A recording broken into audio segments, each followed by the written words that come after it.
Welcome to Megamind. I am David. And I am Monica. A quick reminder, please give us a like, hit the bell, and subscribe to our channel.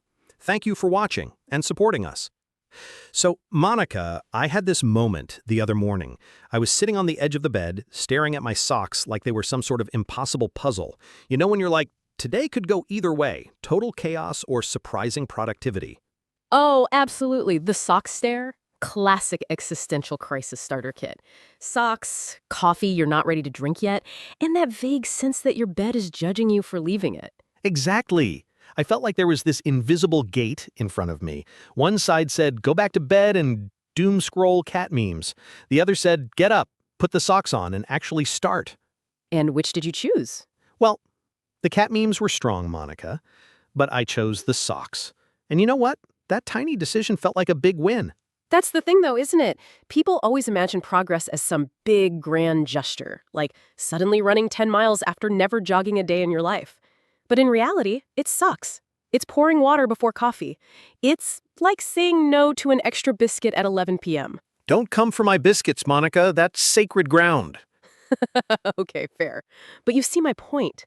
Fear sneaks in and says, oh no, don't start yet. You're not ready. Tidy the desk first.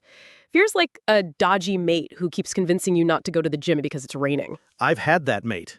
And the mate was me. Self-sabotage in disguise.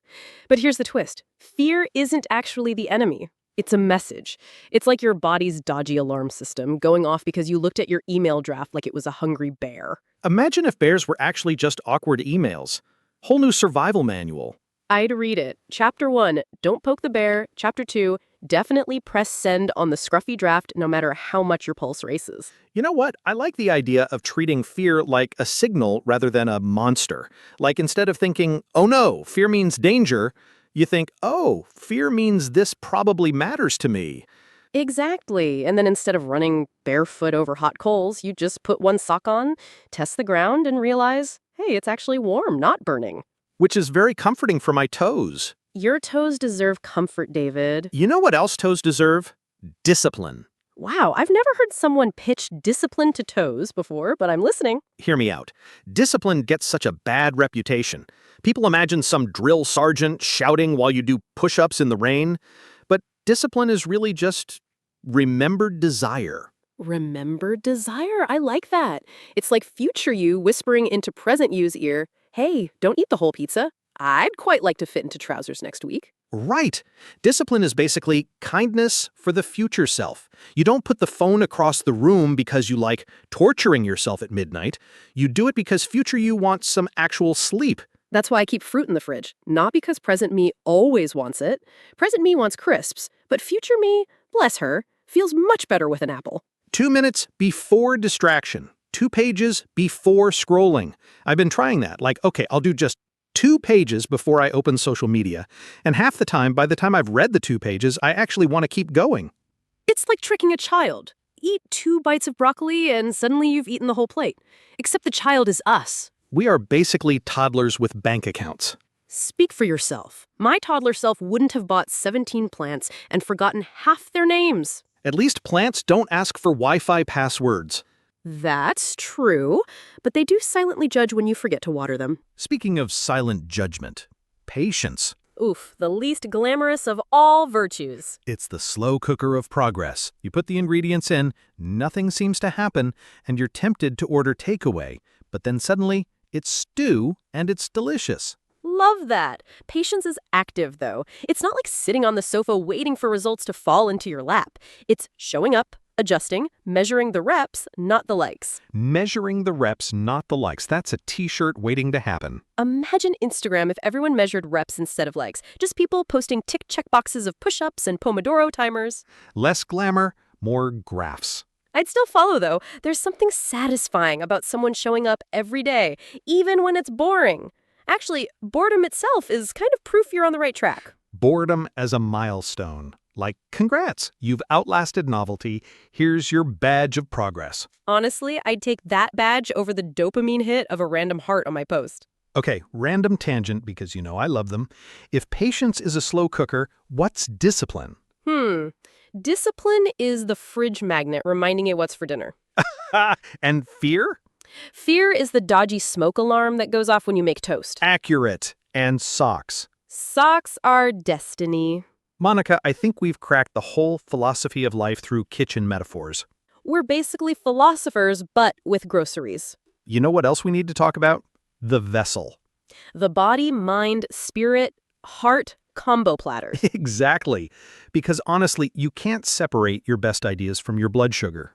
That explains why I once had what I thought was a genius idea at 11 p.m. after 3 packets of crisps. What was the idea? Replacing alarm clocks with chickens. Revolutionary! Though zoning laws might object. Fair, but it proves the point. Sleep, food, sunlight, water, movement. That's the boring foundation that makes the exciting stuff possible. And spirit, which, let's be honest, mostly feels like shaky legs and a tight throat while you're trying something hard. Courage doesn't feel like courage when you're in it. It feels like, oh no, I'm sweating in a job interview. But then you step forward anyway, and future you sends a thank you card. And the heart bit, keeping it soft. Because what's the point of being strong and clever if you turn into a cactus nobody can hug? Hugless cactus is not a good brand. Strong body, steady mind, brave spirit, soft heart. That's a squad I want on my team. Quick pause. Remember to share and subscribe. Thank you. Okay, here's a fun one. Life's 3 currencies: time, knowledge, and money. Oof, the holy trinity of adulting.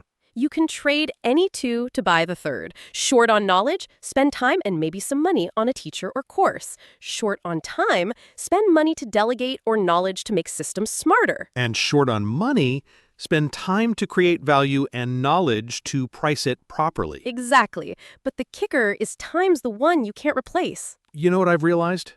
I've been hoarding money while bleeding time, like DIYing every tiny task just to save a $5, but then losing hours. Class it. It's like refusing to buy a decent tin opener and spending 20 minutes wrestling a can every night. That's oddly specific, Monica. Don't judge my tragic kitchen history. No judgment. I once spent a whole Saturday trying to assemble flat-pack furniture without the right screwdriver because I didn't want to buy one. And how did that go? Let's just say the bookshelf still leans like it's had a long night out. Sometimes the right tool is cheaper than the wasted time. That line belongs in a fortune cookie. Speaking of wasted time, how do you get your drive back when the engine coughs? Honestly, lowering the bar. Like, if I can't run 5 miles, I'll just walk to the end of the street. If I can't write an article, I'll write one scruffy paragraph. Exactly. Tiny wins. The brain thinks it's too modest, which is why it works. Because starting is the hardest bit. I call it the toothbrush trick. Even on my laziest day, I'll brush my teeth, and sometimes that's enough momentum to keep going. Momentum is sneaky like that. Start small, and it snowballs. Like tidying one drawer, and suddenly you're Marie Kondoing the whole kitchen. Unless you find crisps in the drawer, then you just sit down and eat them. Balance, David. Balance.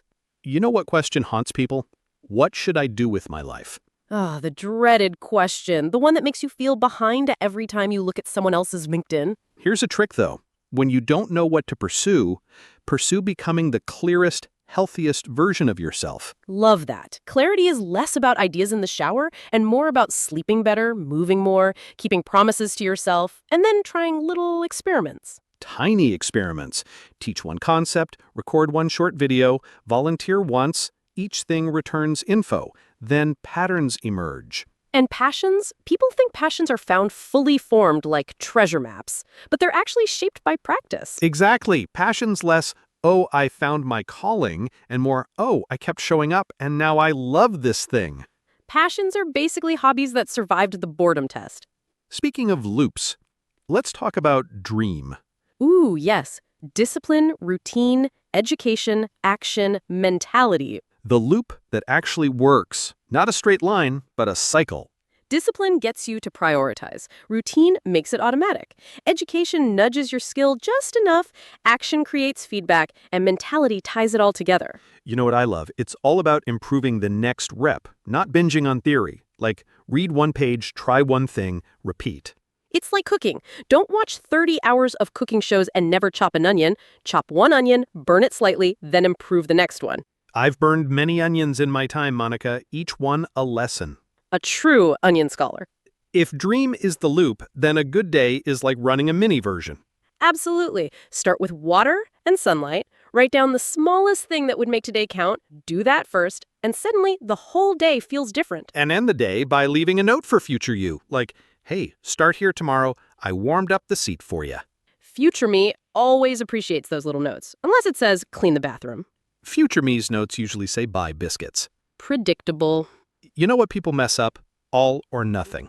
Yes, 3 days of going hard and then crashing. The fix is choosing a floor, not a ceiling. A floor you can hit on an average day, like 2 minutes of writing instead of 10 chapters. Or 1 light workout instead of 2 hours of gym selfies. Gym selfies burn calories, though, from all the posing. That's not how it works, David. Don't crush my dreams, Monica. Seasons matter too. Sometimes you can push, sometimes you must protect. That's true. Like when life throws grief or illness, the job isn't to conquer the world, it's to keep a few rituals alive. Like sleep, water, 1 promise to yourself. Then, when the season changes, you're not starting from zero. And in quiet seasons, you build assets that last. Write guides, automate chores, record evergreen stuff. Future you will love it. Everything comes back to future you, doesn't it? Honestly, yes. So here's my last tangent, pivoting. When do you know to change paths? 2 tests, the data test and the values test. Data test. If the method shows no movement after a fair run and you can clearly explain why a different approach would be better, change. Exactly. And the values test, if the path pushes you to ignore health, relationships, or integrity, adjust. No goal is worth becoming a hugless cactus. Full circle. Cactus philosophy prevails. Drop your comments below and subscribe to our channel.